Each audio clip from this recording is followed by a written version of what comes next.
I'm looking at the number of bodies, and I'm looking at the chairs. So you could see that deep down, I'm really an optimist. I said to Jacob, I said, are you going to do an intro? He says, Dad, they're only coming to hear you, so you do your own intro. Okay.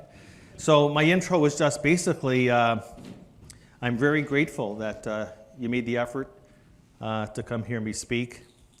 And I understand from my team that I think about half the people in the room are from outside the city and outside the country. Who came in from the States?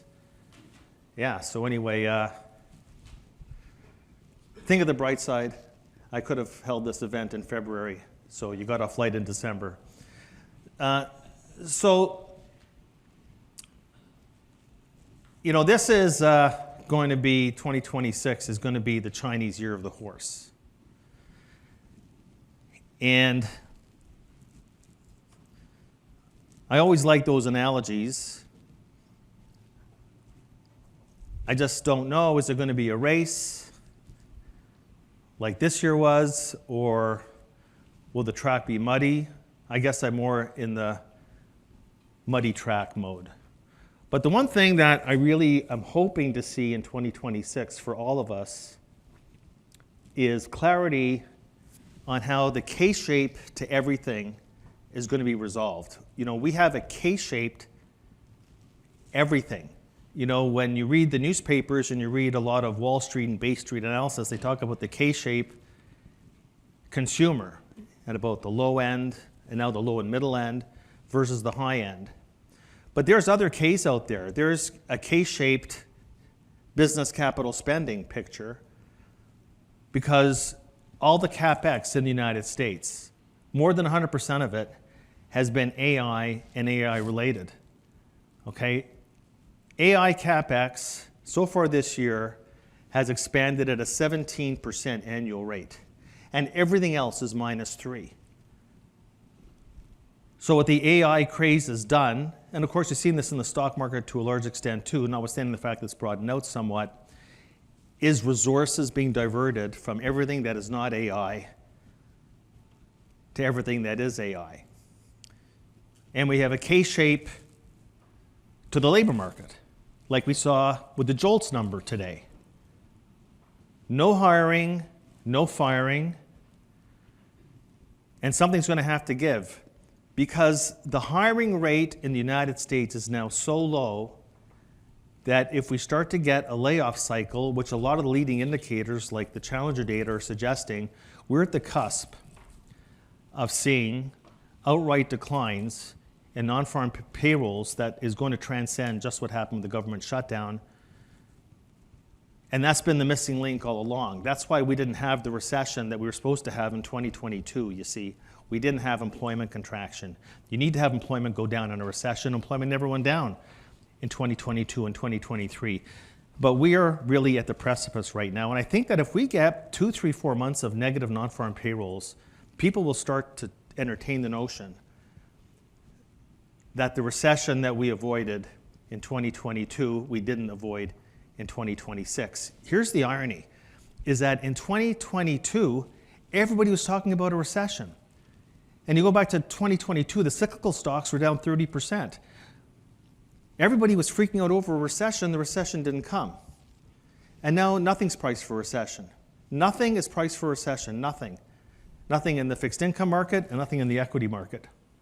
So that's the anomaly, because we're much closer to recession now by definition than we were 3 or 4 years ago. But I think people have got it in their heads, and I've seen it before, but not to this extent, that the business cycle has been repealed and the market cycle has been repealed. And people have built up this bravado and this complacency because of what happened in 2022 and 2023. And to which I think that the most dangerous thing anybody can do is extrapolate that experience into what we're going to be seeing in 2026. And of course, there's a K-shape to the stock market, and there's a K-shape to the capital markets in general, because there is a war going on between the treasury market and the stock market. The stock market is priced for double-digit earnings growth for the next 5 years and no recession. And if you have that view, then the S&P 500 is for you. But I'm always looking for non-confirmations. And of course, people are freaking out because we've gone from 4 to say 4.1 or thereabouts on the 10-year note. But keep in mind, where is the Fed funds rate? Is basically close to 4%. The 10-year note is like 4.1. What's the flat shape of the yield curve telling you from overnight to say 10-year notes? Because if we had a normal yield curve, if we had a yield curve that was pricing in reflationary growth like the stock market is priced in, then the 10-year note should be, if you look at yield curve dynamics, it should be at 5% plus. Not 4% plus. So I think that as I describe 2026 as a Chinese year of the horse, I think that it's actually going to be a year where we are going to get resolution on all these Ks. Now, the one thing that I want to emphasize is that I firmly believe that we are in one of the biggest asset bubbles in the past century, and I'm going to prove it to you, okay? Because this is a big debate. And we don't have time for Q&A to talk about inflation versus deflation, what's the Fed going to do. Not so tiny bubbles, okay? Tiny bubbles, Don Ho, 1967. You know what I'm talking about. Some of you are the certain vintage. I don't think it made it to number one, but we have a lot of bubbles on our hands. And I'm not the only one that thinks so. Jamie Dimon, who always has a smiling face, the guy runs one of the biggest financial institutions in the world, says on October 14th that we're entering bubble territory. Jamie Dimon. And then he talks about the cockroach theory. I don't think you can dismiss Jamie Dimon out of hand. I went too far. And then we have like all these legends, right? Some are dead, some are still with us. I have a couple of these for a reason, okay? The one from Ben Inker, who was with GMO. AI looks like a classic investment bubble to us with very high valuations and signs of rampant speculation. I totally agree. That's the here and now. Now, I had Jeremy Grantham on my webcast a couple of times in the past year when I asked him the question about how you define a bubble. How is a bubble defined? Now look, the bubble in AI is not a bubble in the idea. It's not a bubble in the innovation curve. That's not where the bubble is. That's what people get wrong. The bubble was never in .com. The internet changed the world. That didn't change at all. Productivity. Alan Greenspan got that right. This is another big game changer in the inflection point of the technology curve. That's not where the bubble is. The bubble is in behavior, investor behavior. The bubble is in the price. Not the idea, not the concept. It's in the price. So he says that when you cross a 2 sigma event on anything, you're in a bubble. And then you go back to Kindleberger, bubbles always implode. By definition, a bubble involves a non-sustainable pattern of price changes or cash flows. Absolutely. And then we have Warren Buffett. We simply attempt to be fearful when others are greedy and to be greedy when others are fearful. And that is exactly my modus operandi. So we've got to ask ourselves about Jamie Dimon, unless you want to dismiss him out of hand. And you've got to ask yourself the question, why is Warren Buffett sitting on a 32% cash position? $380 billion. And he might be old, but I don't think he's lost it. And then we have the famous JPK, Joseph Patrick Kennedy. This was one of my favorite quotes. When the shoeshine boy gives you stock tips, it's time to get out. So, why do I have this? You can't shine these shoes. But I had my moment. And Jacob will attest. Because I did a CIBC high net worth event on November 17th. I finished my speech, and as everybody who knows me knows, at the end of my speeches, I don't go out and smoke a cigar. I go straight to the bar. And I have a gin and tonic. And behind me is this bartender who heard my speech, and he says, I got a stock tip for you. I said, you do? He says, yeah, buy Netflix. Well, it's only down 12% since November 17th, so thanks very much. So I had my own shoeshine boy story, and I'm not deliberately going out to find corroborating evidence. I see enough of it on CNBC. I have CNBC on my desk all the time because I have to know, keep your friends close, your enemies closer. I have to know what the enemies are saying. And there's a lot of pushback. You see it, don't you? You see a lot of pushback. There's no bubble. There's no bubble. This is the same debate we had back in 2007. It's the same debate we had back in 1999. This is the Fed. Asset valuations were elevated. This is on the Financial Stability Report. Asset valuations were elevated. Well, how does that tell you about where you want to be positioned? They're being very polite. And then in the last set of minutes, and we'll get a new meeting tomorrow, participants commented on stretched asset valuations in financial markets. So all I ask my clients, because that's actually who I care about the most, how are you dealing with this? These aren't promoters on CNBC. These aren't people pitching product. The Fed is telling you to de-risk. So what are you doing? And the Richmond Fed just put out a report saying seeing double an AI bubble with a question mark. But the fact that you're actually seeing research in this direction is telling me that we have to be considering what it means to be investing in a bubble. And it doesn't mean you can't make money in a bubble. But when we're in a bubble, you've got to be investing differently. You can't take your eye off something otherwise known as risk. You have to manage your risk more in the bubble phase. And I'll show you later, the bubble phase traditionally lasts 16 months. Not 16 days, not 16 weeks. Bubbles can last about a year and a half. That's where we are right now. That's where we are right now. We are in extra innings on this bull market. We are in extra innings. The ball game ended in June of last year, and we are now not in the 10th inning, we're in the 14th inning. And that's traditionally, before the ghost runner rule in 2020, on average, extra inning games went to the 14th inning. And that's where we are. So let's go through the 6 signs of a classic market bubble. This is actually what Rich Bernstein wrote about back at the prior peak, not in 99, but back in 2007. So let's examine what's going on here.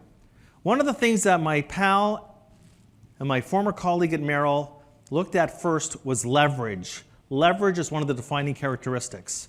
Look at this chart. Margin debt, for the first time ever in June, crossed over the $1 trillion mark. And it's gone up since then by 20%. 20%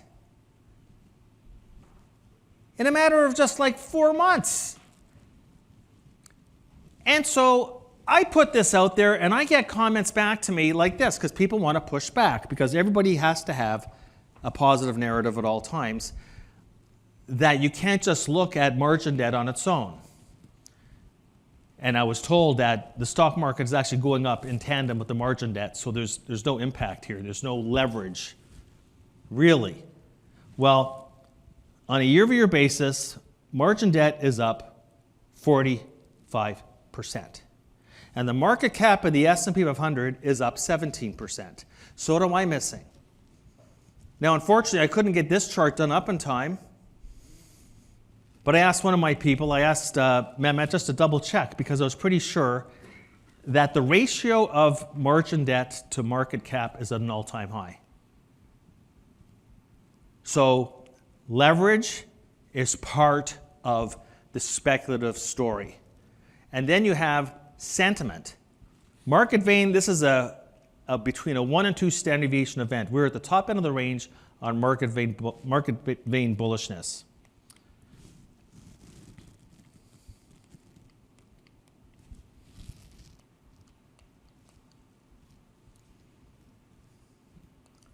Now, we got to talk about one of the most glaring anomalies that exists today. This is the chart of consumer confidence. We got another data point just on Friday. Consumer confidence in the United States. And I know people say, well, you know, focus on what they do, not what they say.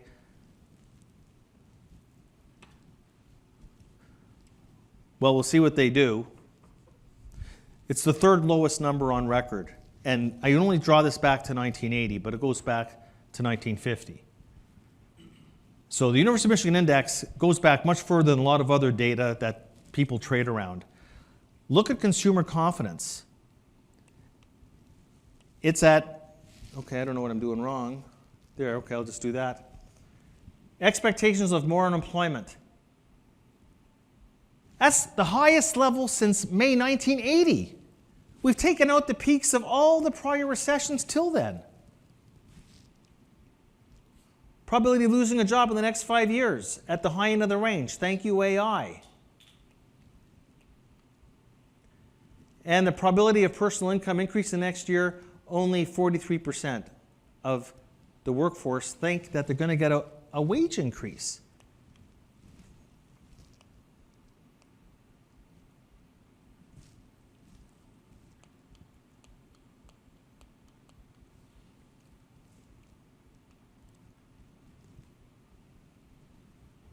Not just that, but the median expectation, 0.4%. When people say to me, what's your inflation view? I wrote a report recently challenging, I think, because I do believe you got to check your blind spots. I took the other side of the debate, and I wrote a report on it. I'm sure you guys must have seen it, but I didn't change my forecast. How can I be, if the labor market is weakening and more capacity is being built in the labor market, whatever inflation we see, tariffs or anything else, insurance costs, it's going to get snuffed out in the labor market. It'll just mean lower real wages or margin compression in the stock market. The reason why we had the 18 months of that super duper inflation that took Canadian inflation to 8% and US inflation 9% back in 2022, 2023 is we actually had a wage price spiral. As it turned out, it was in the 1970s, okay? But 18 months, it was brutal. We all remember it.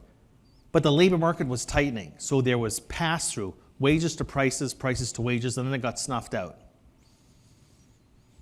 That's not happening this time. There is no such thing as inflation without the labor market playing a role, and you got the median expectation for next year of wages going up 0.4%. Oh, this is so frustrating. Okay. So, this is also from the University of Michigan. You can't make this stuff up. Whether it's income, whether it's the labor market, whether it's general spending habits, consumer confidence has rarely been as low as it is today, at the same time that their bullishness on equities. Look at the bullishness on equities. It's at the high end of the range. The chart on the left is University of Michigan. That's a 1 SD event. The one on the right, Conference Board, is a 2 SD event. It's almost at a record high. How do you square this? I'm feeling downbeat about the economy. I feel great about the stock market. We have never seen this dichotomy before between views on the economy and views on the stock market. But then again, I guess, who needs to have a job? And who needs to have an income when we have this? This is the median holding of Americans. Someone gave this a shot of Viagra. Look at that. It's basically, this thing, so of course, how could your brain not be just overwhelmed? The stock market is going to look after me in retirement. I don't need a job. You're telling me this chart, show of hands, who feels comfortable with this chart? So we're talking about extremes, and that's what I mean about 2026 being a year of resolution. I don't mean about a New Year's resolution. I mean that these imbalances, we have major imbalances, and these imbalances, I believe, will be corrected. That'll be a big theme. Bob Farrell, my hero, my mentor, 10 rules to remember. I'm going to talk specifically about number 7, because we're talking about, if not unprecedented imbalances, nearly unprecedented imbalances. Here is, once again, a tech innovation, a shift in the technology curve, and we have a breakout to the point where 37% of the S&P is in technology stocks. We've seen this before. The bubble is not in technology. The bubble is in the price. And for everybody in this room who is an investor, that's all you have to be caring about. A very unhealthy situation. Bob Farrell's rule number 7, when we narrow to a handful of names, it's not a healthy backdrop. This is the top 10 companies. We're at 40%. 40%. We were 25% back at the bubble peak in 2000. And here are the names. NVIDIA was a $1.5 trillion stock, but take a look at the size. 41% market cap, the top 10 companies. The smallest, Oracle, is almost $1 trillion company. It was $1 trillion not too long ago. Look at the chart on the right. Look at the chart on the right. What were the top 10 in March 2000 at that peak? The biggest company, you wouldn't even say it was a dot-com. They called it a dot-com. All you hear about the late 90s was all these failed business concepts, no models, no profits. Microsoft was the biggest company, not pets.com, Microsoft. It was $560 billion, not $4.6 trillion. It was 4% of the market cap, not 8%. And look what happened to Microsoft stock. It wasn't pets.com. It went down 50, 60%, was in the penalty box for years because it was a broad technology bubble. They called it a dot-com bubble. It was a broad technology bubble. And I would say that this one that we have in our hands today is at least as big. Come on. Top 10.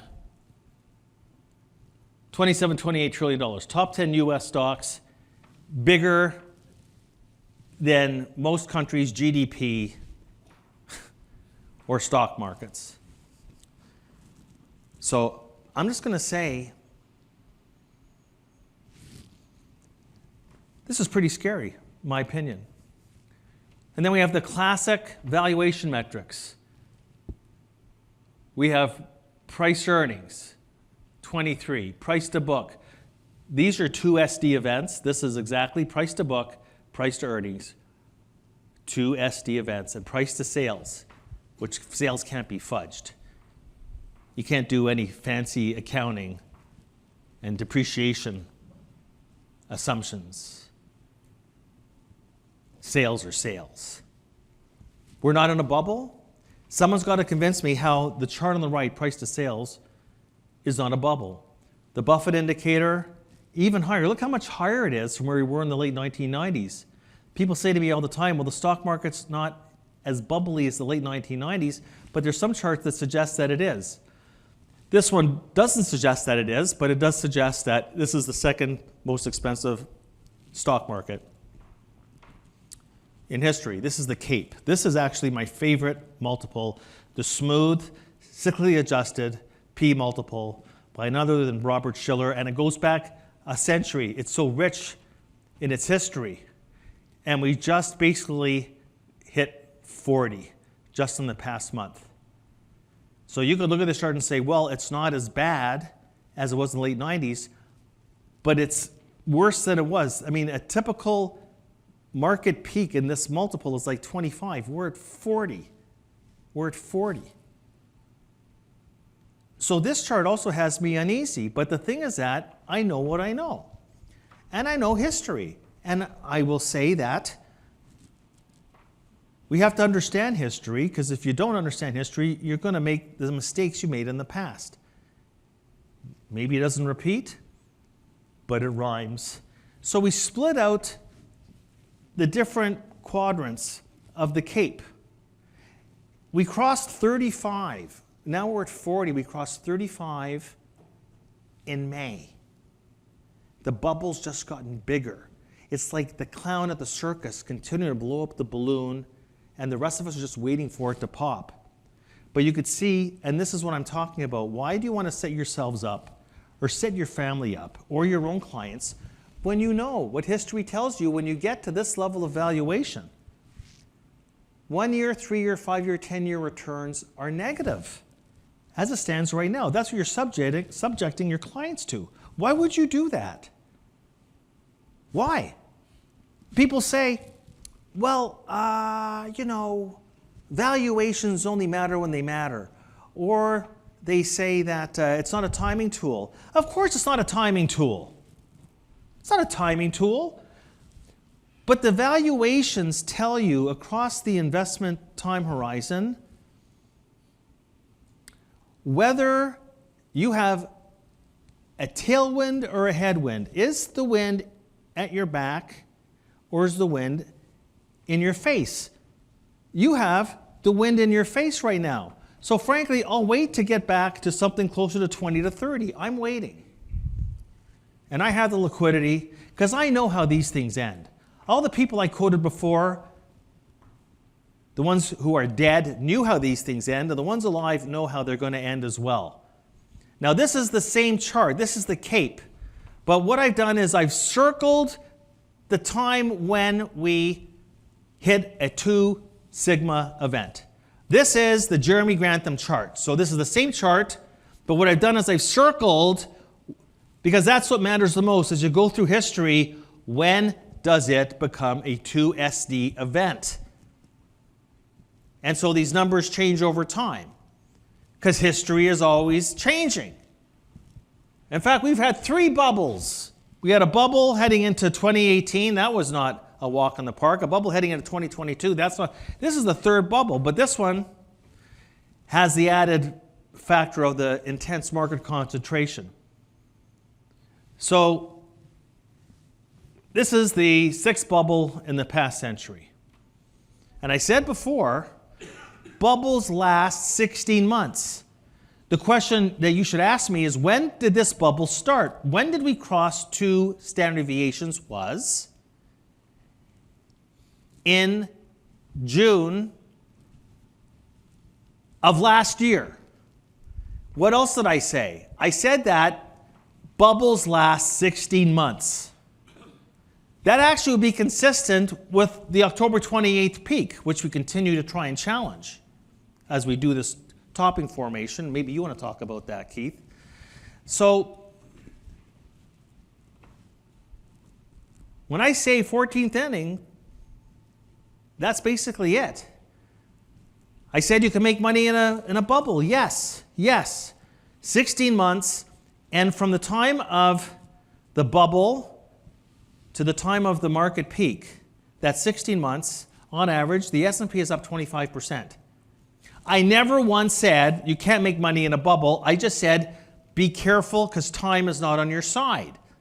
That's all I ever said. I don't invest in bubbles. I don't want to chase nickels in front of the steamroller, thank you very much. But you can make money in a bubble. The question is, are you going to get out in time? Because you only know when the peak is through the benefit of hindsight and history.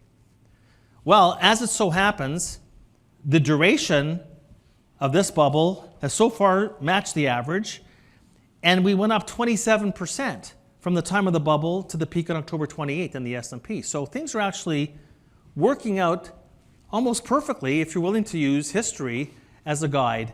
Once again, when you're 2SD, so this is the same chart, but different quadrants. This is not the price earnings multiple in ranges. This is standard deviations away from the historical mean.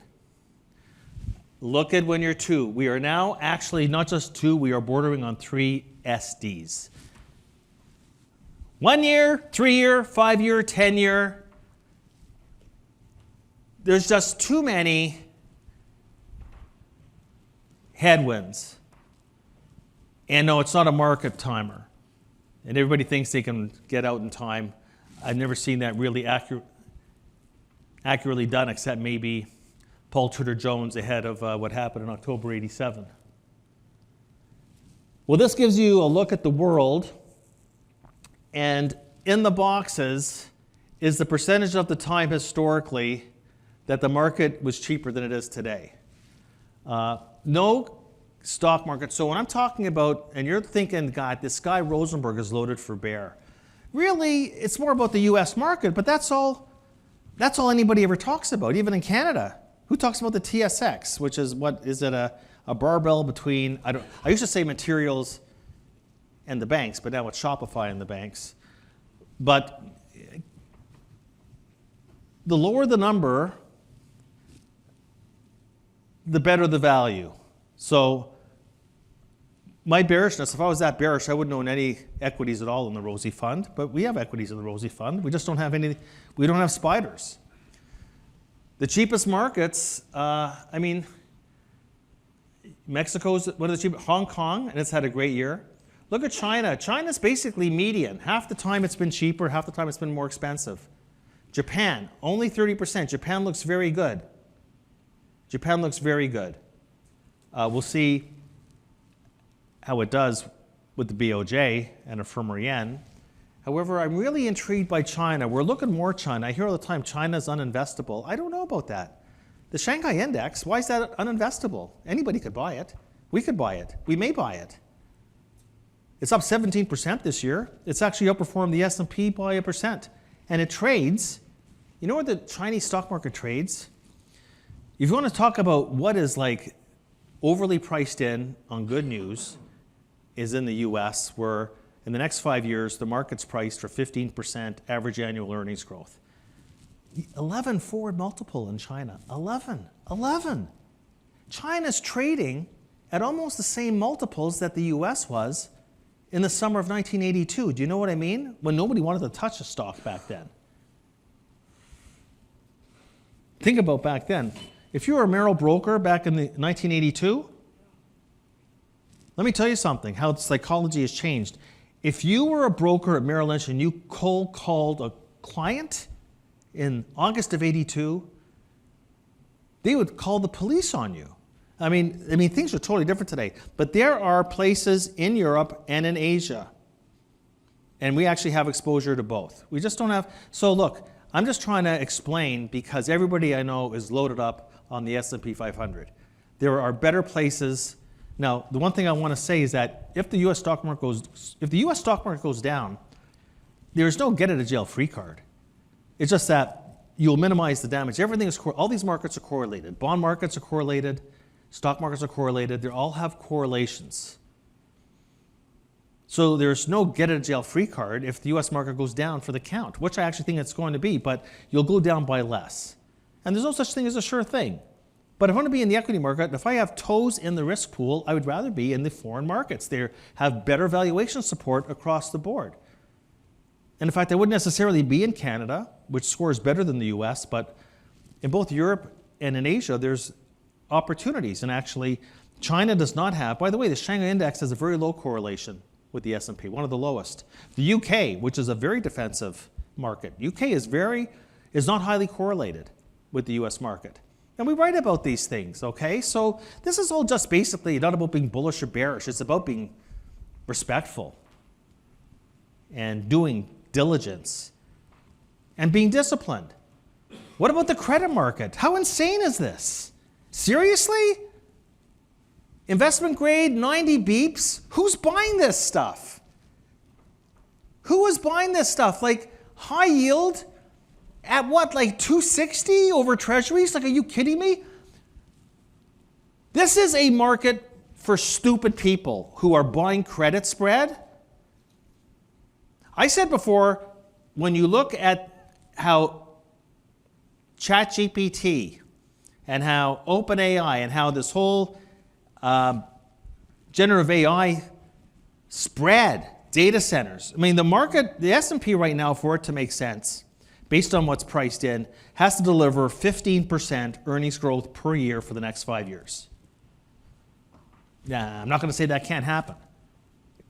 It's basically about a 1 in 10 event. So I'm not going to bet on it. Last time we had something like this priced in was in 1999. How well did that turn out? So you have, I think, just too much priced in. And the exuberance is crazy. The credit market, I'd say, is even worse. For these spreads to make sense, do you know, for these to make sense, what's the credit market got priced in? You see, I'm a strategist and I'm an economist, so I'm schizophrenic. But the strategist needs to know from the economist, you know, what's the rational number? I have to know what's priced in. The strategist has to know what's priced in. What's priced into spreads? That the default rate, which today is 6%, is going to be at 3% by the end of next year. What planet is that going to happen on? Okay, so basically, I wouldn't touch credit. And when it comes to the market, and this is similar to that chart I showed you before, the median household in the United States has gotten rich, 300,000 median. Think about that. Of course, it's not the people at the low end. That's how you have the K-shaped. There's now like a 95% correlation between the economy and the stock market. I don't know when GDP became a ticker on the S&P 500. You'll have to tell me. This is what? North of $50 trillion of equity on household balance sheets. Everybody, it's incredible. Everybody is in the market. Look at this. Heading into the bubble, what was that number? Like 12 trillion, 15 trillion going into the great financial crisis. I mean, and take a look at what that chart has done since COVID. Like, no, I do not invest around extremes. And this is the share of the household financial asset mix, stock, bonds, and cash, 72%. Here's the pie. 20%, 8% bonds. People say to me, you like bonds? You still like bonds? You still like Lacey Hunt and Gary Schilling? You still like bonds? Well, I like what's out of favor. I'm an old curmudgeon contrarian. I like what's out of favor. I'm not embarrassed to say it. 8%. It's so widely underowned. And people say, who's ever going to buy these bonds? When we go into recession, people will do an asset mix shift. 8% are in bonds on the household balance sheet. 8. But who wants bonds? When I tell people that, you know what, if the Fed cuts down to say, they get down to say 3% on the funds rate and we get the 10-year note down to 3.5%, I say there's a very good chance, you know, when you look at the total return on the convexity, that you can make 10% in the treasury market in 2026. So I tell people that, I tell my clients that. I might have told you guys this. You know what the answers I get back? 10%, that's it. That's what I get back. In any event, who wants to talk about bonds, right? You're going to go to your neighbor's cocktail party and you're going to talk about your exposure to treasuries. Don't you want to make friends? I mean, you're going to be the skunk at the picnic all alone. So basically, that chart is an interesting chart because I like looking at extremes. But I'm also very nervous about the demographics because the boomers, and I see a lot of boomers in this room, and so am I. I said that in aggregates, the household balance sheet is 72% equities, rarely if ever been as high as it is today. Nobody has rebalanced this cycle. Nobody has rebalanced. Nobody's taken profits, and diversification became a dirty 15-letter word. Nobody rebalanced. That's how you got to 72%. Nobody has rebalanced. It's crazy. The boomers their asset mix share in equities is over 60%. Do you know how crazy that is? It should be based on the timeline of investing 30 to 40. They are at over 60. But you got to understand, the median boomer this year turned 70, and the first of the boomers are 80. Time is not on their side. When the tech bubble broke in 2000, the median age was 45. You can even say you can ride this out. They can't ride this out. Do you know what I'm saying? That nobody talks about this stuff. The market cycle is not dead, okay? Market cycle is not dead. In fact, do you know what the average length of time is in a bull market? Do you know the average length of time that separates a bull market to a bear market? Do you know how many years? 4. And this last leg started when? In October 2022, exactly 4 years ago. Again, a little history might go a long way, but nobody believes we will have a bear market again. It's crazy. Thankfully, bull markets are what I refer to as escalators that go up in time and elevate, and a bear market is an elevator going down. You saw that with Bitcoin. Bitcoin is what reminds me of like those mortgage indexes. And Tony, you know what I'm talking about, those mortgage indexes back in early 2007. That's what a bear, I don't know if anybody here owns Bitcoin. You know, I was asked, I did the CFA event in Winnipeg, and this gentleman puts up his hand in the Q&A, and he says, my mother's birthday is around the corner, and I was going to buy her some Bitcoin. I said, how old's your mother turning? She says, it's a big one, she's turning 80. She says, do you have a problem with me buying her Bitcoin? I said, I don't have a problem with you buying her Bitcoin, but considering her age, I would suggest that you barbell that with the pacemaker, okay? So what happened was that, and this is what happens in a bear market. What happens in a bear market is 80% of the previous bull market condition gets wiped out. You see what happened with Bitcoin? It's a microcosm. In a matter of 2 months, it's down 35%. In 2 months, you wiped out 2 years of gains right there. In 2 months, you wiped out, now I'm not going to say this happens with the stock market, but can you imagine if in 2 months the S&P wiped out, can you imagine in 2 months the S&P wiped out 2 years of gains? I'm not saying that's going to happen. What I'm saying is that there is this mentality out there that that Mother Nature has died, that the cycle doesn't work anymore. No, everything in our personal life and our professional life, everything moves in cycles. People have lost their minds. And I'm worried about these people. These people don't have time on their hands. They're not 30 years old. I told my son Jacob, look at you're not even 30 yet. Just you can buy the S&P 500, okay? This is not a message for anybody who's 30 years old, okay? Now maybe you want to avoid the pitfalls of a bear market if you can avoid it, but they're hard to time, I understand that. But the cycle is the cycle. These people, what's going to happen with them? What is going to happen? These are 80 million, the 80 million pig in a python that's driven everything in the economy, from politics to economics to finance. I'm saying that what's going to make this different than any other bear market, because I'll tell you that when you are in economics, that's my graduate degree, they make you take psychology. You know that, right? Because we're talking about investor behavior. And we're talking about the extreme emotions of fear and greed. The stuff that Warren Buffett was talking about on one of the first slides. Fear and greed are the primal emotions. Fear and greed. And we are in major greed territory right now. We have swung the pendulum so far. And that's the one thing that generative AI is not making us smarter, right? Generative AI is not making us smarter. Generative AI is not going to increase GDP. Do you believe it's going to raise GDP? Why will it raise GDP? Why?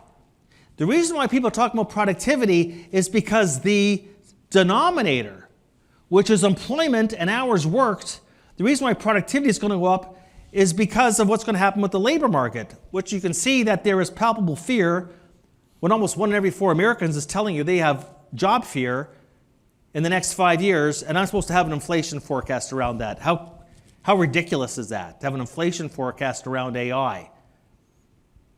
AI is like the internet on steroids. The internet and all its powers didn't stop a huge bear market that nobody was prepared for. The technology was real, and it was disruptive, but it was deflationary, as this is going to be. So no, I'm not parting with my bonds. I know all the warts and scars and the fiscal deficit and so on and so forth and the basis point trading, all this stuff. I don't care. If I'm buying anything on dips, I'm buying bonds on price dips and yield increases because they make sense to me. And they're not priced for recession either. I'm worried about these people. Okay, there's 80 million of them. They're drinking the same Kool-Aid as all the people, all the Robin Hood people. They're drinking the same Kool-Aid. And when that chart goes down, that 300,000 median that I showed you from the University of Michigan, these people I'm worried about. What are they going to do? They're 70. They're going to have to go back to work. They're going to realize that their vision of what their comfortable retirement lifestyle is going to look like is going to be flipped upside down. They're going to go to Walmart to get a job as a cashier and find out that a robot already has that job. And then we have this chart, concentration layered on top of concentration. Concentration layered on concentration. That for the first time, assets under passive investing have crossed over active. This is why fund managers have been forced to take their cash ratio to 1%. Do you know the 1%? It's never been there before. 1% cash ratio, liquidity ratio. Because they're fighting against the market. They're fighting against the concentrated market down to 1%. Imagine what happens if they get redemptions. But John Bogle, who was the pioneer at Vanguard, back in the 70s said, passive investing will never get above 20% of the market. It's now over 50. You know what I'm saying here, right? People don't know what they own. They don't know. Their balance sheet is concentrated on risk. Their balance sheet is concentrated on equities. And it's the most concentrated stock market, notwithstanding the fact that it has broadened out some in the past several months. Don't think I don't know that, but it's still the most concentrated stock market of all time. Concentration layered on concentration, and they don't know what they own. They don't have a broker. Well, they don't like to be called brokers anymore. They don't have an advisor. There's nobody there to say, we're raising cash. Nobody to say, we're doing an asset mix shift. There's nobody to say, we're selling GM, buying Ford. Or we're selling Cisco and buying Microsoft. There's nobody there to make those decisions. These people are going to have their head sliced off. They don't even know what they own. How is this going to end well? Unless you are of the view that the market cycle has been defeated and there are no such thing as a bear market. Now, my work is all telling me that the bull market's probably over, so what happens next is a bear market, but it's not evident that it's happened yet. But I know it's going to happen. Would you say it's going to happen? Okay, so if he's right, there's so many imbalances and there's going to be panic. Do you see there's going to be panic, okay? I'm not trying to be a scaremonger. I go back, why is Warren Buffett? I've heard Warren Buffett interviewed, and he's slower, but he hasn't lost it, really. Got a new leadership team. Hasn't lost it, from what I can see. Why are they 30% cash? Are you 30% cash, Martin? But why? Why is Buffett? Why is Buffett 30% cash? Unless you think that he's lost it. He's an idiot. He's just, the world's passed him by. You can't replace experience in this business.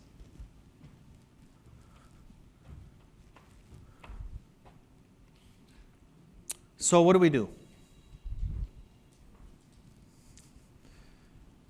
If that's your advisor on the phone, just say, sell, Mortimer, sell. But you don't have to do that, okay? Because we're trying to figure out how are we going to invest around the pricking of this bubble. I've identified this to be a bubble. And as we saw, I think it was the last quote from, I think it was Kindleberger, that these bubbles don't get resolved with the market moving sideways, okay? One thing that we have to pay attention to is when I talk about sentiment, how's it reflected in the marketplace? The multiple, the price-earnings multiple. You know, people always talk about it's an earnings-driven cycle, earnings-driven cycle. Do you know the power of the multiple is so much bigger than the power of earnings growth, basis point for basis point? So do you know, like in a bull market, historically, trough to peak, 40% of that move is purely the multiple. 60% is earnings, 40% is the multiple, expanding because investors are getting more and more and more confident over those future cash flow streams. Did you know that in a bear market, 80% of the decline, 80% of the decline is the multiple contraction. Only 20% of the decline is earnings. You heard about earnings recession, earnings recession. If there's only about earnings, you know, a bad bear market would be 20%. But we all know a bad bear market, and we've seen it, is more like 40, 50, 60. We've seen that in our lifetime. And it's partly because the multiple, the past couple of decades, has started off so high. And then classic Bob Farrell rule number one, if you remember the rules. Rule number one is mean reversion. And mean reversion means, by definition, that you revert to the mean. But the mean doesn't mean that you stop at the mean. The mean is just the horizontal line over time. If you ever look at a chart of the multiple, you look at any chart of a ratio, they move to the mean and through the mean in both directions. You never stop in a cycle at the mean. So when people talk to you about mean reversion, it means that you correct one extreme with another extreme. I finished saying we have a 2SD event. And we may well have a 2SD event the other way. And you want to make sure that you have something like Warren Buffett. Warren Buffett's got the liquidity to pick up the pieces. Warren Buffett will be called upon once again, like he was called upon by the government to help save the financial system, if you remember, back in 2008. He'll be asked once again, if he's still alive. Let's hope he is. Well, how do we invest here? Well, bonds make sense. Bonds make sense. You're not going to make a killing in bonds, but they will be a balance in the portfolio. Although I've turned tactically more bullish on the Canadian dollar, there's a flight to US dollars in a recession. We have to respect that. You want cash, you want bonds. Gold actually holds its value. Everything on the right-hand side, especially the indices, passive investing is going to get crushed. You don't want to buy the index. But look what you want to do if you can do this. You want to make sure that you can do this, or that you have somebody who works for you that is licensed to operate in the options or derivatives market. But you can do these. Like basically, what we're talking about is how do you make money? This is not about bullish or bearish. It's about how do we make money. I have this philosophy, especially now. I want to win by not losing. I want to win by not losing. The winners will be those who don't lose. Just remember that. Simple concept. Go long value and short growth. A different way of doing it is going long the Dow, shorting the NASDAQ. That will make, this is unlevered, by the way. This will make you some good money. So you can do pair trades. We're looking more and more at how you can do pair trades. How about the Swiss franc Australian dollar? Or you could do the Swiss franc, or you could do the Japanese, which is another safe haven currency. Makes you 10%. You can make 10% in a pair trade, relative value trade, in the foreign exchange market. Who thought you could do that? One of my favorites, and we've been talking about it, is going short the cap-weighted S&P and go long the equal-weighted. So it's not about, you know, do you have to sell? No, you just have to basically hedge. These are all hedges. These are all relative value trade. How about if you shorted historically in a bear market, you short the Russell, which is the junky small caps where half the index don't make any money, and you go long the other small caps, the high quality, you'll make 4.5% as the stock market's going down 20%. So it's not as if we're not putting our idea hats on, okay? I'm not telling anybody, oh my God, the guy's Darth Vader. He's telling me I gotta go buy barbed wire, canned tuna, baked beans, and sawed-off shotguns. No, but you basically do have to be creative in a bear market because they're painful. So there's actually, these long-short strategies actually look pretty appealing. I really, this clicker is like, doesn't like me very much. You know about the Rosie Fund, the model portfolio that's going to morph in the first quarter into a listed ETF, Canadian dollars, US dollars, probably going to be in March, I'm thinking. We're just getting all the registrations and certifications done right now. And when I started this 3 years ago, I just wanted to create a model portfolio. I wanted to show people that this radical perma-bear can actually make you money. And it's only because we have a lot of clients and a lot of people on the outside that actually said you should actually start your own fund. And it's an ETF. And it's based on our highest conviction views. And half of it is tactical, half of it is thematic. And you can see it's a hodgepodge really of, well, what makes this unique is that it's not a crypto fund. It's not an equity fund. We actually have the depth on our research team to cover the four corners: fixed income, equities, commodities, currencies. And we do a lot of work behind this, and it's methodical, and we actually do rebalance, but it's diversified across asset classes and diversified geographically. And it's constructed to do what? In baseball parlance, since I talked about the 14th inning, we bunt for singles and we hit the odd double. We won't hit a triple and we won't hit a home run, okay? This is not for people with ice in their veins. This is about building wealth slowly, not quickly. And like I said, we want to win by not losing. And I do know that although I am considered out there to be some radical perma-bear, I know that it's just a label. The important thing is, what do you bring to the table to help investors like yourselves make intelligent decisions? I grew up with Depression-era parents, and I don't know who else in this room had that benefit. And it's never left me. The concept of savings and frugality and responsibility and not making a quick buck, okay? I'm like, what's his name? I'm Martin Sheen in Wall Street. I'm that guy, when he's scolding his son about making a quick buck. That's not me. But you could see for yourself, year to date, it's up 27%. Since inception, 3 years ago, it's up 50. And we benchmark it against 60-40 because it's not really, what are you benchmarking against? It's basically a diversified currency, the S&P 500. I mean, the thing is that the Sharpe ratio is 2.5. High Sharpe ratio, beta 0.4. That's how it's run. Low risk, low vol. Minimize the damage in a drawdown and capture at least part of the upside when the clouds part. And it's got a running yield of 2.7%, which is basically about what you'll get in the Canadian money market. So there it is. And we'll go live sometime in the first quarter.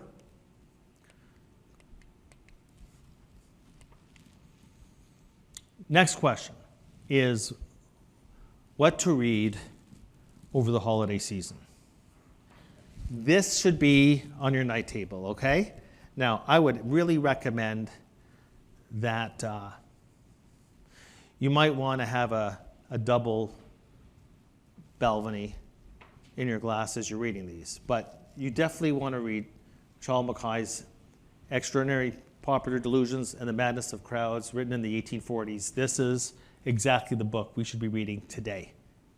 today. Charles Kindleberger's Manias, Panics, and Crashes, that has to be read today. This will hold you in good stead. You want to have a good 2026. I suggest putting the Superman comics away and reading these. And let's go back to basics. So Ben Graham's security analysis, okay? You read these, and you'll be okay. By the way, I'm writing a book. Did you know that? Did you know I'm writing a book? I just finished writing it.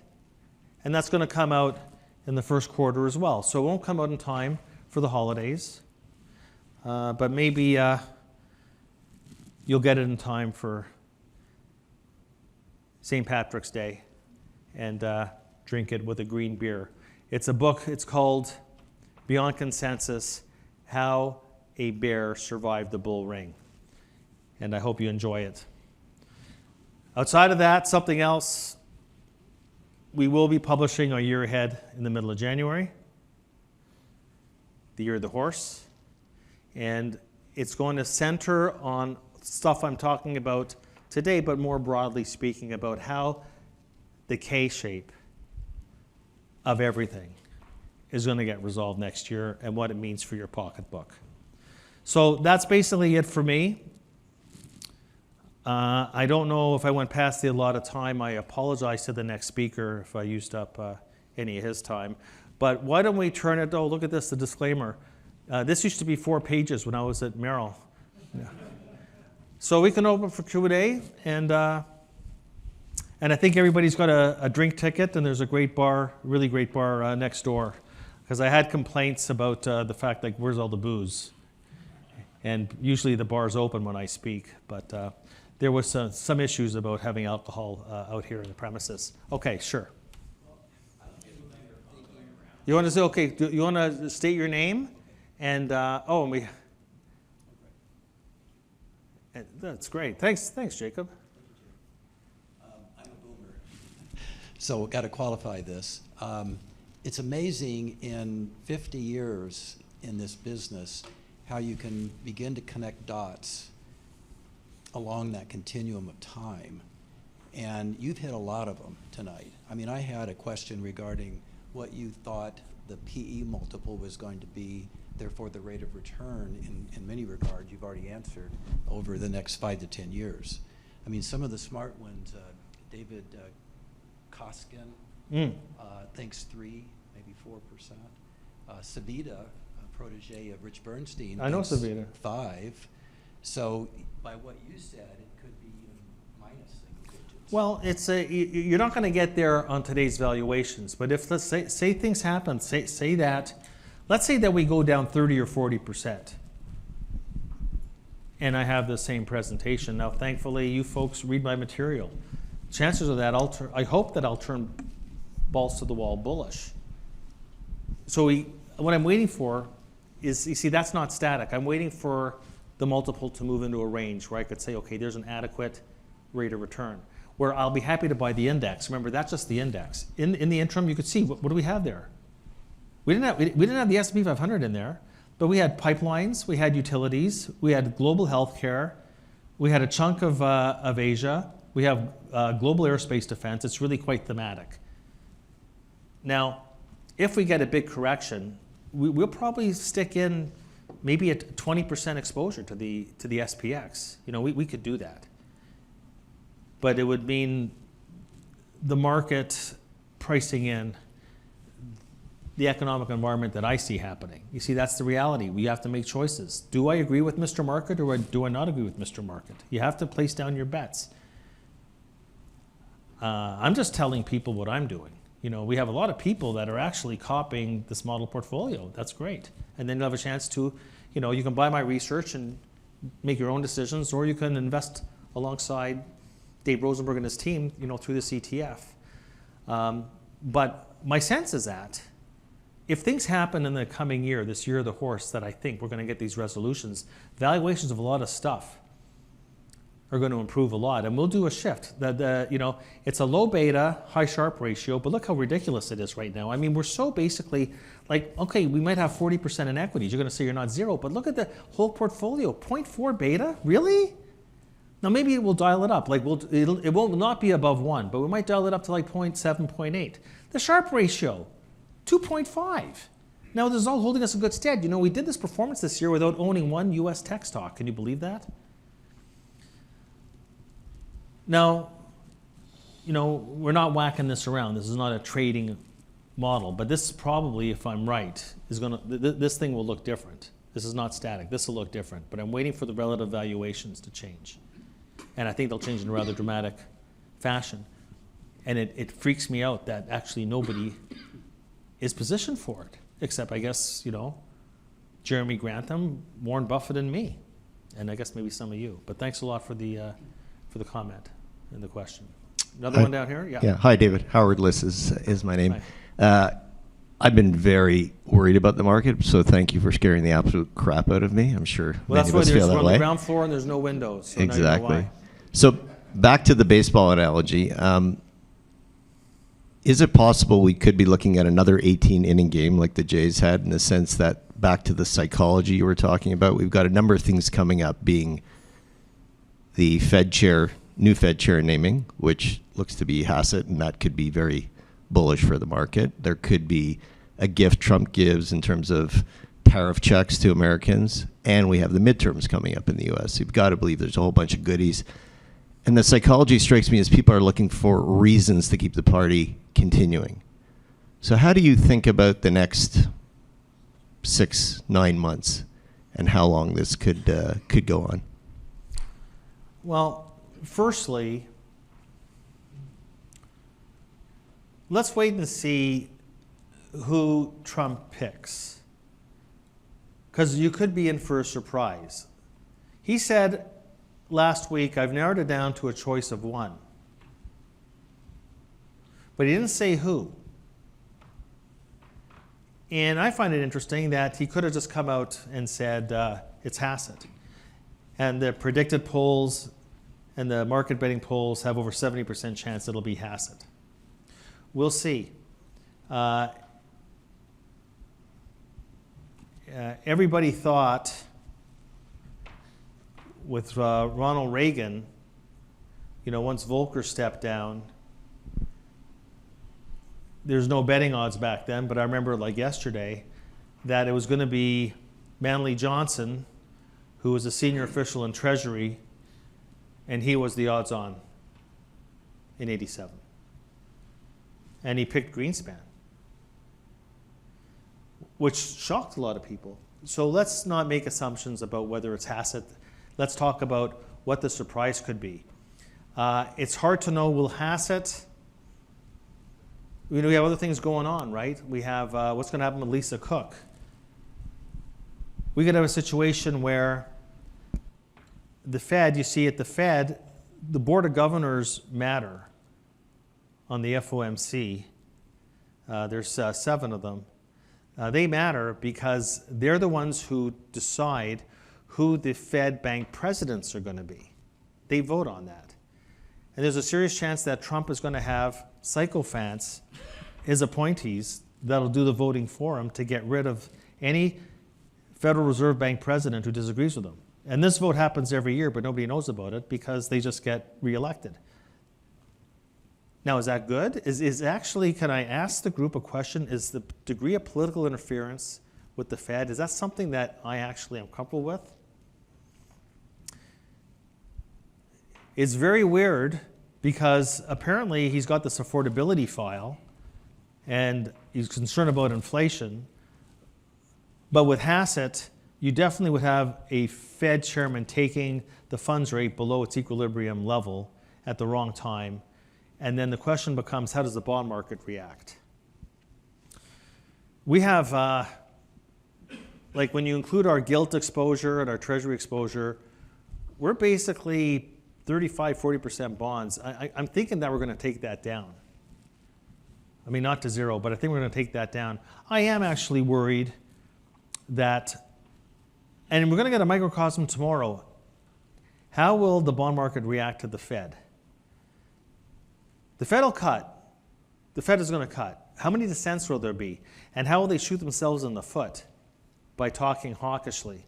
What does it make any sense? If you're going to talk hawkishly and you're going to have these dot plots that are going to show like no more rate cuts next year when the market's priced for 3 rate cuts, like why bother? Because the whole economy is priced off the 10-year note. The only people that borrow at Fed funds are banks in the overnight market. Nobody in this room borrows at the Fed funds rate. All I get, what's the Fed going to do? What's the Fed going to do? What's the Fed going to do? And it comes from your question. It's not what the Fed's going to do. That's the wrong question. And Ed Devlin, I think, would attest to this. It's not, I think what's on Ed Devlin, he's sitting at the back. He just started his own bond fund.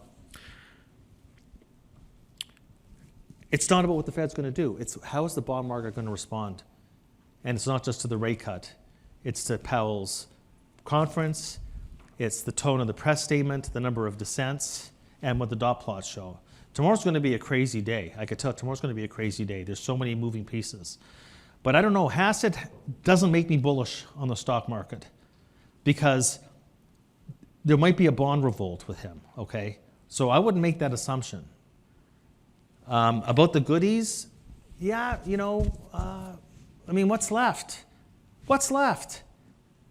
We have no tax on tips. Who doesn't know about that? No tax on Social Security. Who doesn't know about that? Depreciation allowance. That stuff is in the price.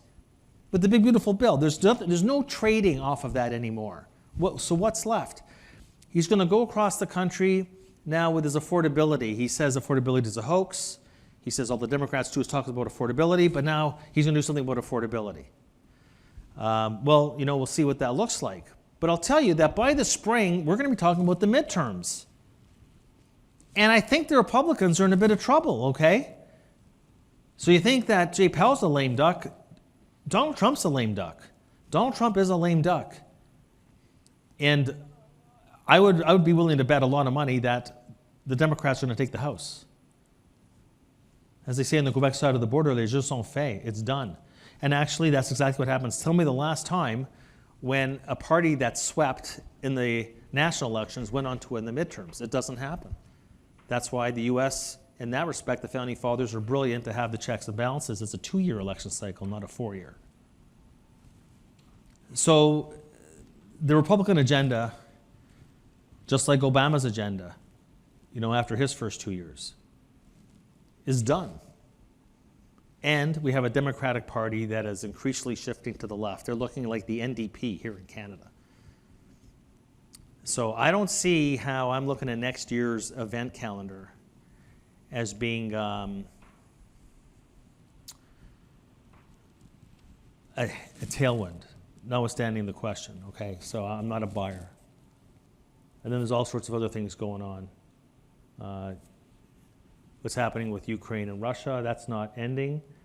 And there's an article in today's Wall Street Journal that I highlighted about China still has its eyes on Taiwan. And China knows that it won the trade war. Now, the trade war is ongoing. I had a great, so what I love, and the thing is that I hope people take advantage of it. You know, we have the information inbox, right? I had to write a letter because people didn't see it on the website. You can converse with me. And 20% of my day is just answering clients back. And there was a client actually that emailed me today about the geopolitical risk for next year.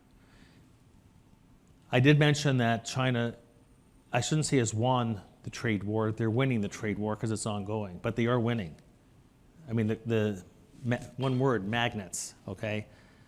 It's one thing that Donald Trump didn't take into account, and it's remarkable. Do you see the data that came out yesterday? China's share of global exports has gone up throughout this whole thing. Can you imagine that? Can you imagine that with those tariffs? They bypassed the U.S. and they're flooding other countries with their cheap exports that they're re-exporting into the U.S. There's nothing the administration can do about it, unless they want to start a real global trade war. But China has its eyes, and it was a very disturbing article today on Taiwan because they know that Trump is pretty weak, and he's getting weaker. They see a guy with an approval rating of 42%. Started his presidency at 50%. His approval rating is lower than any time in Trump 1.0. So I don't know. Normally, when I actually ran the correlations on this, like presidential approval ratings in the S&P, it's a pretty decent correlation. This is the first time we're actually flirting with highs in the S&P with the presidential approval rating as low as it is. That's another dichotomy that's out there. Weak presidents don't generally coincide with strong markets, and I don't think that Trump's fortunes are going to improve in the next year. And I wouldn't be so worried if it weren't for the fact that the Democrats have basically just turned loony.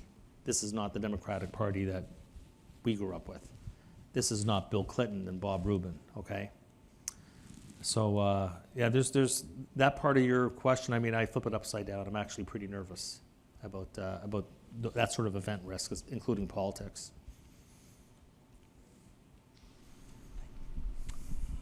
David, Al Nagao. I have 2 questions. One, I got 4 answers. Okay. 1, can I snag Jacob's drink coupon?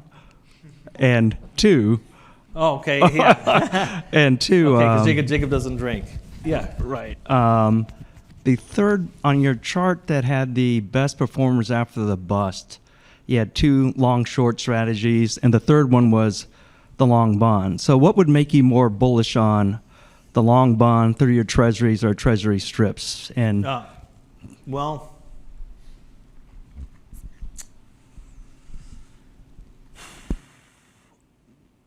$30-year strips would be probably not part of the mandate because there's just too much risk. There's just too much duration risk. Would we buy the 30-year? Yes. I don't know about zeros. I don't think we'd buy zeros in this portfolio. If I did, I'd write out why we decided to do that. I just find there's a fiscal premium at the long end of the curve. Now, if the 30-year rallies a lot, that's where your convexity is. That's where you're going to make a lot of money. But I think risk for reward, the belly of the curve looks better to me. Risk for reward. I'm always balancing out both. I'm not averse.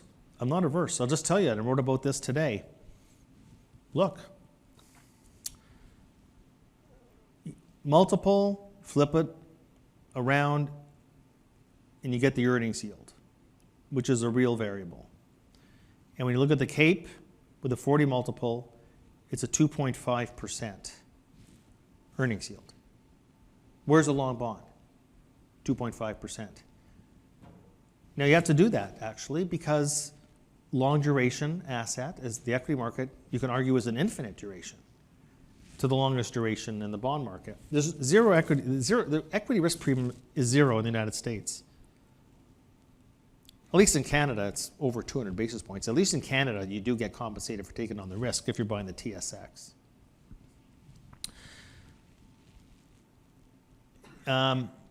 Yeah. I could change my mind. I don't know about the zeros. You'll make a killing, though, I think, if it rallies, no doubt about it. There's a fiscal premium in there. I think there's a Fed premium in there. And that's why it's sort of hanging out there. Okay, it's been hanging out.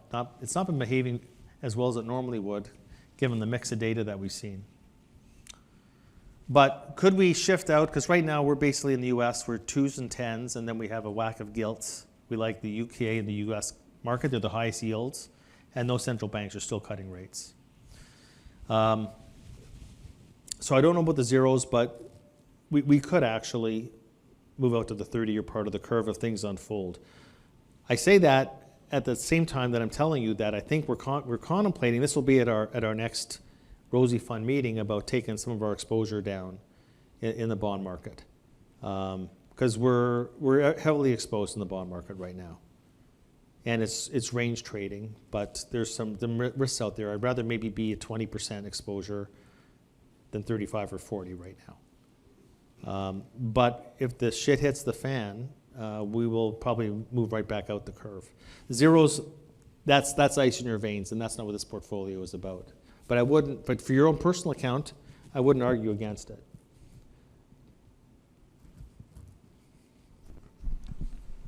Hi, Manny Perlman, thank you, from New York. Woo woo. So, oh, sorry, 2 questions. First question is, could you give us your top 3 of kind of events is probably the wrong words, that could happen? Events? Like, what do you see like that would, in a sense, make this happen, these events over the next year? The trigger, you mean? The trigger. And then the second question I had is, I know you had up there the Swiss franc versus the Aussie dollar. I'd love to hear your opinion of just the Swiss franc versus the U.S. dollar, and is there a risk, given the current U.S. policy, that maybe the U.S. dollar doesn't become a safe haven in a bear market now? Yeah. Well, look, that's the historical record. That's the historical record, is that there's a flight to dollars when times get tough. You can argue that American exceptionalism might be coming under attack. That's one of the reasons why gold is being built up in global central bank vaults. The US dollar is also viewed as a defensive currency. These other currencies are cyclical.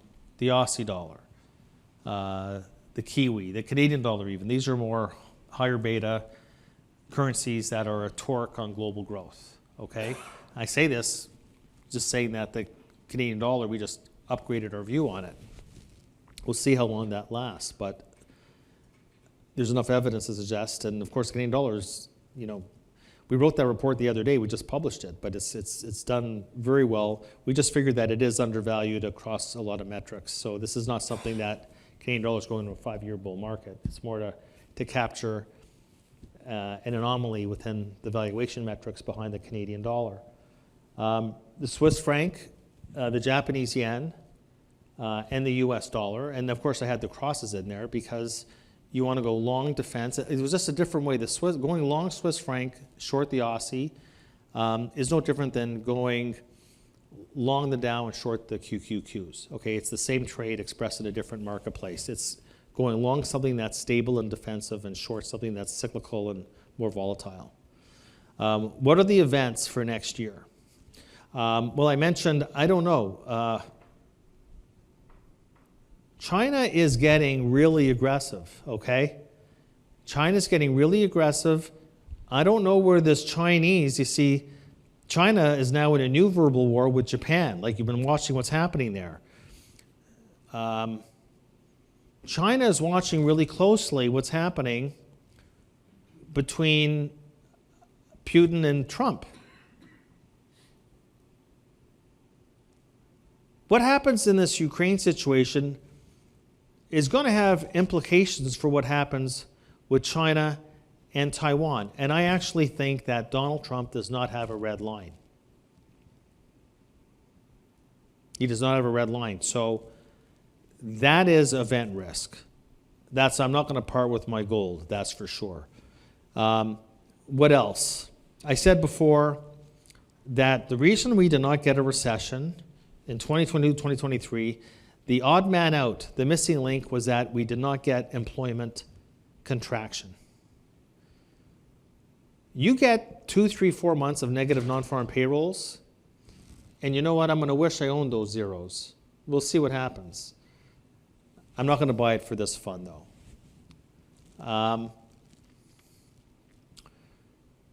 The labor market is a big risk at a time when there's no recession priced into anything. On top of that, I think the political interference at the Fed is going to get worse. All we've seen so far is attempt to fire Lisa Cook. If the Supreme Court rules with Trump on Lisa Cook, we got big problems on the Fed, beyond just who he's going to appoint. So we've not seen this before. I was talking with my friend David Zervos, who's an apologist. He's a card-carrying Republican member. He says, what are you all fussed up, Rosie? We had LBJ, badgering McChesney Martin, and we had Nixon badgering Arthur Burns. But that came out on the public years after it happened, and it was nothing like we're seeing today. Nothing like what Trump is doing today to the Fed. So you're asking me about a risk. Now maybe we're going to lose on our bonds, but we'll make money on our gold. That's why it's diversified. Okay, we're really greatly hedged in that portfolio. But think about what it means to have the sanctity of the world's central bank, which is the Fed, that the sanctity of the Fed is going to be increasingly jeopardized. What do you own in that environment? Well, I'm going to own gold and silver, thank you very much. We already have exposure to the yen, and we have exposure to sterling. I'm okay with that, especially the yen call. Requires patience, but I think you can make 20%. Just to mean revert the yen, you can make 20% just with that trade alone. You can make normally the stock market goes up 7-8% a year, and you can make, people don't realize the money you can make when currencies get crazily mispriced. So I'm worried about the politics and the Fed. Now, the elephant in the room will be what happens on this AI trade, because that's all that matters. When does that end? And you know, it's like Bob Farrell famously said, the markets make the news doesn't make the market. However, I will tell you that just like when Cisco missed by a penny in the winter of 2000, and all of a sudden you started seeing other funky stuff like orders being canceled, unexpected, and the ball got rolling. So the question is, at what point will something happen with these large cap AI companies? And maybe you've seen some of those cracks already.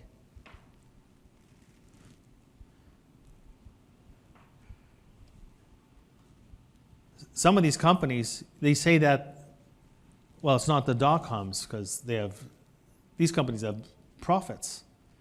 Well, does OpenAI have profits? They're not supposed to make any profits until at least 2030. And there's others, right? Anthropic. They're not supposed to make money for years. But you know, I've seen these shills and mountebanks and promoters. I've seen this too many times in the past. The benefit, I'm not Jeremy Grantham, but I've been around. But when we start to see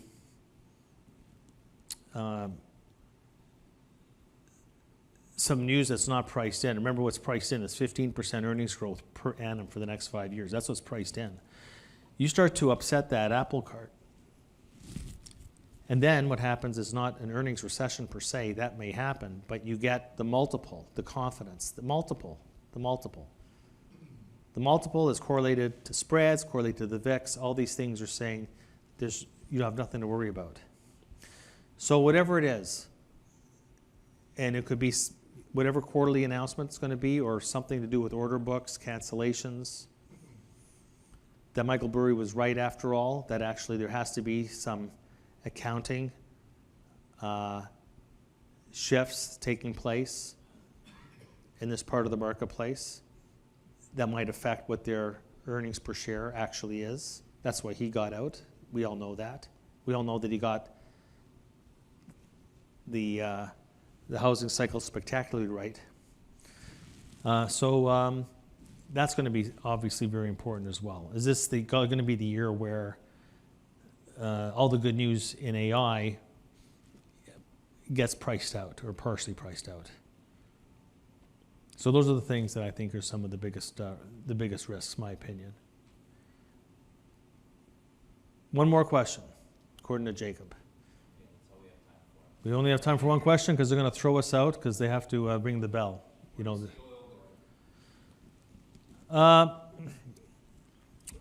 We actually are neutral at, say, $60 on WTI. We think it's fairly priced. And the E&P stocks are priced for $60 oil.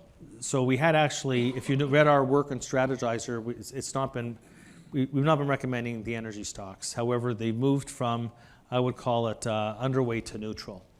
Because at the very least, they're priced for where the underlying commodity is right now. But I wouldn't be surprised. Like, it's behaving well. It behaved well, actually, despite the fact that we had all those, what was supposed to be a big production hike out of OPEC Plus, which looks like now it's not going to happen. But when you look at the chart, and I wouldn't mind if Keith actually spoke up, but $60 has been a firm floor for months now. Now, I wish I could say that the E&Ps are priced for 50, because then it'd be a nice uptrade, but at least it's not mispriced. So, answer to question, neutral. All right. Well, so Jacob is giving me the, I used up my 2-minute warning and 3 timeouts. I want to thank everybody for attending, especially the people from out of town. I really appreciate it. I want to wish you all the best. Christmas, Hanukkah, a great new year. And I really, really want to wish you this. 2026, please, I beg you, don't fall off the horse, okay? Anyway, you can go cash in your drink ticket, and thanks again, and everybody be well, to good health.